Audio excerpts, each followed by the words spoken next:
ఓం అరుణాచలేశ్వరాయ నమః. అందరికీ హాయ్ అండి, welcome back to my channel. ఈరోజు మన వీడియో వచ్చేసి అరుణాచల యాత్ర ప్రారంభం అండి. అంటే మేము అరుణాచలం వెళ్ళబోతున్నాము. వెళ్ళే ముందు నేను ఇల్లు మొత్తం మంచిగా నీట్గా శుభ్రం చేసుకొని, పూజ గదిని శుభ్రంగా నీట్గా క్లీన్ చేసేసుకొని, ఇలా పూజ చేసుకొని మేము ఈవినింగ్ 7 o'clockకి స్టార్ట్ అయ్యామండి. అరుణాచలం ప్రయాణము బై కార్ అండి. వెళ్తున్నాము. విజయవాడ వెళ్ళి మా ఫ్రెండ్స్ వాళ్ళని పికప్ చేసుకొని అటు నుంచి మేము వెళ్తామండి. సో హైదరాబాద్ నుంచి మా ప్రయాణం అయితే ప్రారంభమైంది.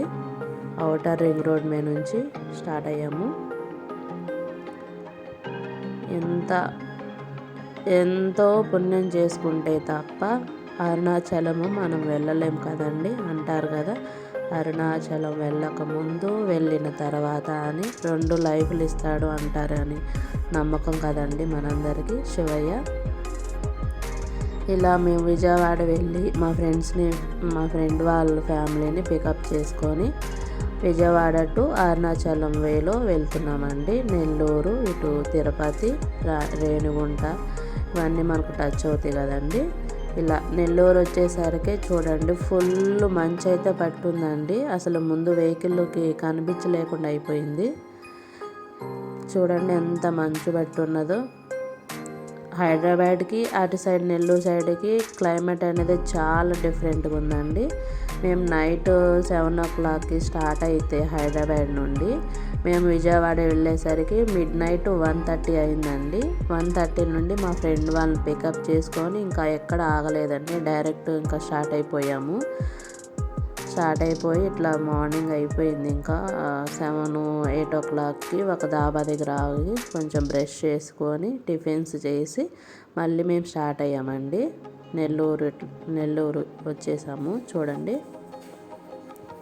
అలా జర్నీ చేస్తుండగా మధ్యలో ఒక బ్రేక్ టైంలో ఇంకా లంచ్ టైం అయింది కదండి. కొద్దిసేపు రెస్ట్ తీసుకుందామని ఆగాము. ఇట్లా ఒక తోటలాగా అనిపించింది, కొబ్బరి తోట. చాలా అంటే చాలా బాగుంది కదండి.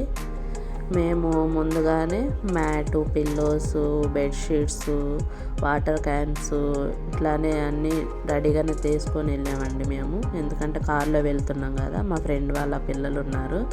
వాళ్ళ గురించి అన్నీ సెక్యూరిటీగా ముందే తీసుకున్నాము. మా ఫ్రెండ్ అండి, చూడండి మా చిన్నప్పటి ఫ్రెండు. తనకి ఎప్పటి నుంచో అరుణాచలం చూడాలని చాలా కోరిక అండి. అందుకనే నా ద్వారా తనని తీసుకెళ్ళాలనుకున్నాను. మాతో పాటు తీసుకెళ్ళామన్నమాట అరుణాచలము. చూడండి అరుణాచలం వచ్చేసాం మనం. మనకి ఎంటర్లోనే మనకు అరుణగిరి కనిపిస్తుంది. అరుణాచలంలో అడుగు పెట్టాలంటే ఎంతో పుణ్యం చేసుకుంటే తప్ప మనం అడుగు పెట్టలేమండి. ఇది మేము 2వ సారి వెళ్ళడం అండి. ఫస్ట్ నేను మా హస్బెండ్ వెళ్ళాము. ఇప్పుడు సెకండ్ టైం మా ఫ్రెండ్ వాళ్ళతో కలిసి వెళ్తున్నాము. చూడండి అరుణాచలంలోకి ఎంటర్ అయిపోయాము. అరుణాచలము ఆర్చ్ అండి ఇది. అలా వెళ్ళిపోయి మేము రూమ్స్ బుక్ చేసేసుకొని రెడీ అయిపోయి వెంటనే గిరి ప్రదక్షిణ స్టార్ట్ చేసామండి. గుడికి వచ్చేసి కొబ్బరికాయ కొట్టుకొని మేము ఇలా గిరి ప్రదక్షిణ మొదలు పెట్టామండి.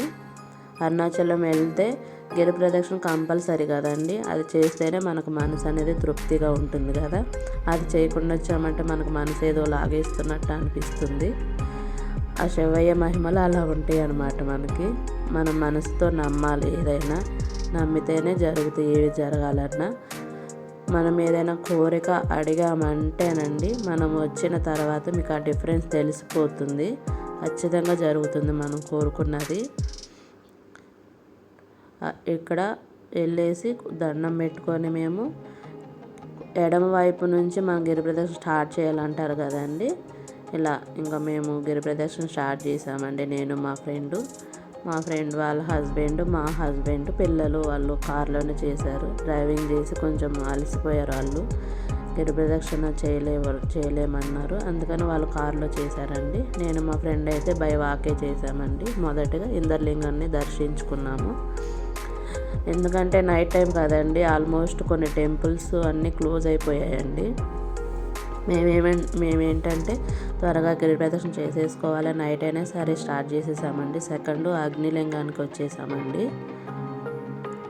గిరి ప్రదక్షిణ అనేది అంత ఈజీ ఏం కాదండి, కానీ మనస్సుతో శివయ్యని తలుచుకుంటూ అరుణాచల శివ అరుణాచల శివ అని మనసులో మనం ధ్యానించుకుంటూ గిరి ప్రదక్షిణ చేస్తుంటే మనకు అలసట అని అనిపించదండి. చాలా మనసు హాయిగా ప్రశాంతంగా ఉంటుందండి. మూడవది వచ్చేసి మనము యమలింగానికి వచ్చామండి. టెంపుల్స్ అనేవి క్లోజ్ ఉండిపోయినాయి కదండి, ఇంకా మనము అక్కడికి టెంపుల్స్ దగ్గరికి వెళ్ళి దండం పెట్టుకొని మొక్కుకొని వెళ్ళిపోవడే కదండి. కొంచెం 9:30, 10 వరకు అక్కడక్కడ టెంపుల్స్ ఉన్నారండి పూజారులు వాళ్ళు.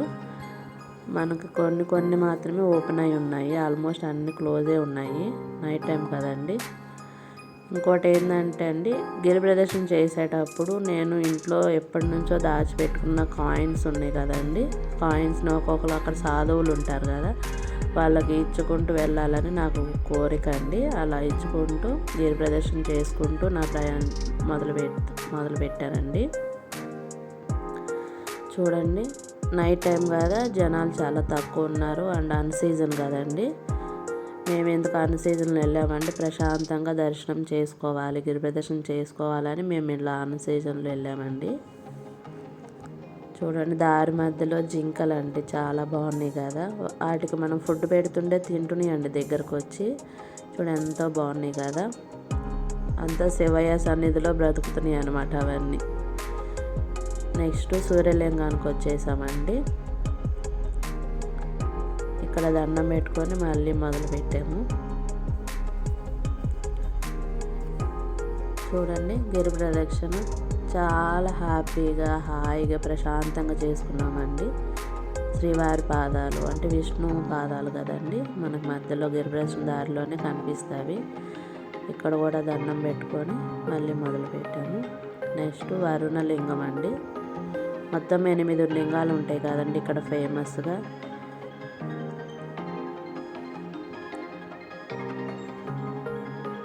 చూడండి, జనం చాలా తక్కువ ఉన్నారండి. మేమేంటంటే సాటర్డే నైట్ బయలుదేరాము, సండే ఈవినింగ్ 4 వరకు ఆపుకుంటూ వెళ్ళేసరికి అప్పటి వరకు మేము రీచ్ అయ్యాము.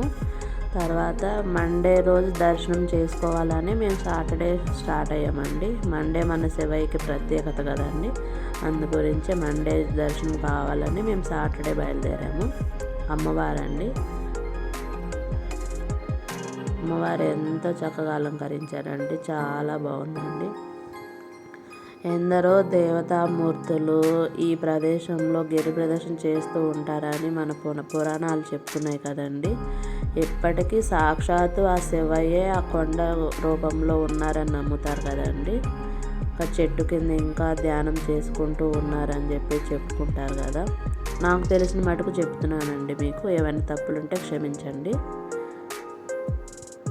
ఇలా మధ్యలో వచ్చిన లింగాలు మొత్తం దర్శించుకుంటూ వేరే టెంపుల్స్ కూడా ఉన్నాయండి, గణపతి టెంపుల్స్ ఇలా అన్నీ ఉన్నాయండి. మా ఫ్రెండ్ అండి, మా చిన్నప్పటి ఫ్రెండు, నేను ఇలా మధ్యలో గిరి ప్రదర్శనలో ఇట్లా అందరూ తీసుకుంటున్నారు గుర్తుగా వచ్చినందుకు, మేము కూడా తీసుకున్నామండి.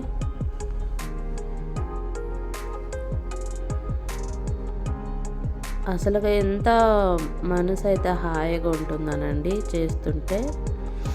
మనం చేసే కొంచెం చేయాలనిపిస్తుంది, కాకపోతే కొంచెం ఇంకా మనకు నడక అలవాటు లేని వాళ్ళకి ఏంటంటే అలసట అనిపిస్తుంది కదా.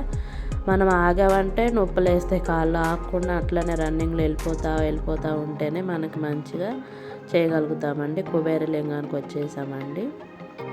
మధ్యలో మనకి ఫ్రూట్స్, టిఫిన్స్ ఇట్లా అన్నీ దొరుకుతూనే ఉంటాయండి. కుబేరలింగం తర్వాత మోక్ష మార్గం ఉంటుందండి, అక్కడ చాలా క్యూ లైన్ ఉన్నది. ఇంకా నడిచి ఆ లైన్లో నుంచుకునే ఓపిక లేక మేము చేయలేదండి. నెక్స్ట్ డే ఆఫ్టర్నూన్ వచ్చి మేము మోక్ష మార్గం నుంచి చేసామండి.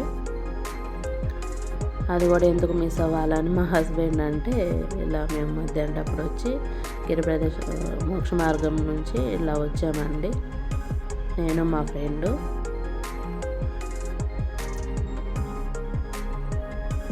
ఆ వీడియో నేను ఇక్కడ యాడ్ చేశాను. చాలా అంటే చాలా క్యూ లైన్ ఉందండి. ఇంకా అలసిపోయాం కదా, ఇంకా అప్పుడు వెయిట్ చేయలేక ఆగితే ఇంకా మళ్ళీ నొప్పులు ఎక్కువైపోతాయి అని చెప్పేసి మేము నెక్స్ట్ డే చేసాము. చూడండి, చివరిగా ఈశాన్యలింగానికి వచ్చేసామండి. ఇక్కడ ఈశాన్యలింగం నుంచి కూడా చాలామంది గిరి ప్రదక్షిణ స్టార్ట్ చేస్తున్నారండి. ఎందుకంటే ఇక్కడ ఆలయం అనే సత్రాలు ఉన్నాయండి, దాంట్లో రూమ్స్ బుక్ చేసుకుంటారు కదా, అక్కడ చేసుకున్న వాళ్ళు ఏంటంటే ఈశాన్యలింగం నుంచి కూడా గిరి ప్రదక్షిణ స్టార్ట్ చేస్తున్నారండి. ఇక్కడ ఒత్తులు దీపాలు వెలిగించి ఈశాన్యలింగం అండి దర్శనం, ఆ శివయ్య దర్శనం చేసుకున్న అందరూ ఇలా మా గిరి ప్రదక్షిణ అయితే అయిపోయిందండి. చివరిగా రాజగోపురం దగ్గరకు వచ్చేసి కొబ్బరికాయ కొట్టుకొని ముగించుకున్నామండి. నెక్స్ట్ వీడియోలో చూద్దామండి.